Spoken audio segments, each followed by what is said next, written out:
Hey guys, it's Minette. Happy Thursday and welcome to another tutorial for Great Impressions rubber stamps. This week I'm going to be teaching you how to create a beautiful watercolor effect with your stamps using Gelatos. It's really quick, it's really easy, and it does this beautiful effect. Can you see that? Where it looks kind of like you've watercolored your image. It's really easy, like I said before, and if you've got the supplies that were listed on the blog last week and right before this tutorial, then you are ready to get started. What you're going to need is a silhouette stamp, and Great Impressions has some really lovely ones.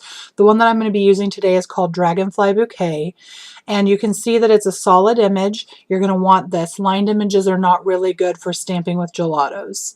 The other thing you're going to need is you're going to need a spray bottle of water, and then you're going to need Gelatos. The ones that I'm using are by Faber-Castell. They're these little crayon looking things that have a cap because they're more like oils, but the colors that I'm going to be using are lime, lemon, and cotton candy. They're kind of bright summery colors.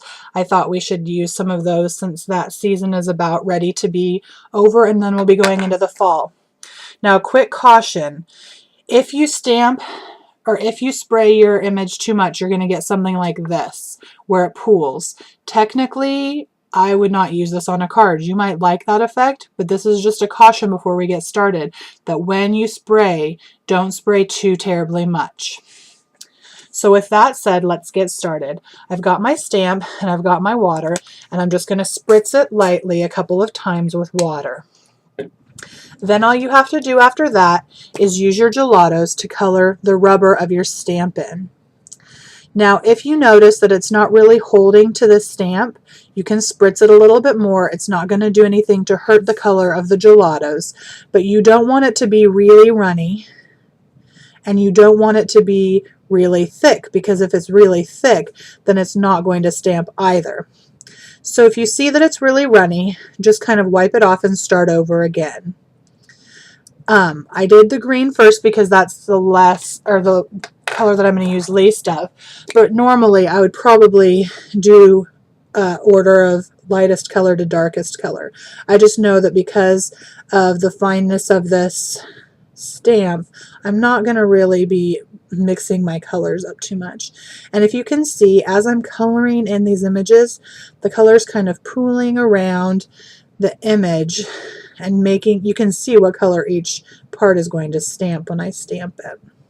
So there's my yellow, and now I'm going to use the cotton candy blue to do the dragonfly. The coolest thing about this is if you don't use too much water, you will be able to see the beautiful detail of this dragonfly, which is nice. Okay, so after I've gotten this all colored in, as you can see, I'm going to take my piece of paper and I'm going to carefully turn this over, and I'm going to press. Don't press too terribly hard, because if you do, the water's going to pool like in that other image I showed you. Then I'm going to gently lift this up, and you can see how pretty that is. Isn't that lovely? Look at the good detail on that dragonfly. Get it a little bit closer.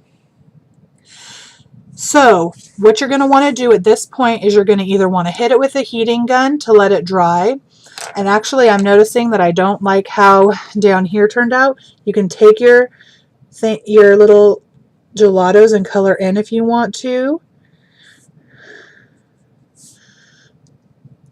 And the other thing that I did also, this kind of looks cool.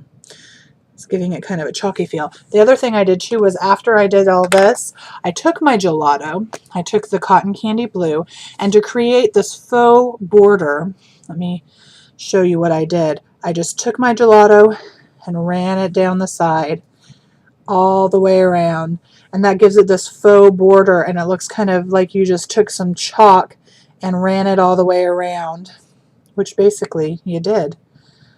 Like I said, after you get this done, you're going to want to let it dry, hit it with a heat gun, set it aside and come back later, but you have your finished image.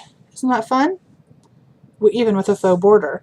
Let me show you my finished project one more time. Here's the card that I've made with it. I've also used the Just Me Thinking of You sentiment. All the links to these stamps will be on my blog post, and I hope you've enjoyed this tutorial. Make sure to check out the list of supplies you'll need for next time and grab them while you can so that you can learn something new. And I hope you have a great Thursday. I'll talk to you later. Happy stamping.